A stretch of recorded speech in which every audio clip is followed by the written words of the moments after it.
Hi, I'm Liz. I'm a certified technician. Today we're going to go over how to replace a battery on your Acer Vero.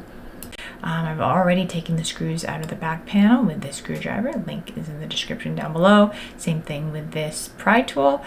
To loosen it like this, and then it comes right up. So very easy peasy on that.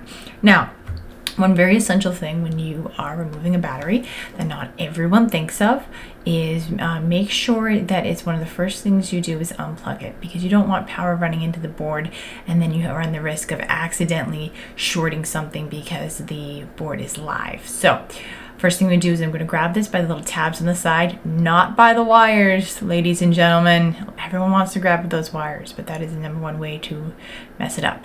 So grab the little tabs and pull back. Just like that, real simple. No yanking on the wires. The wires come out so incredibly easy.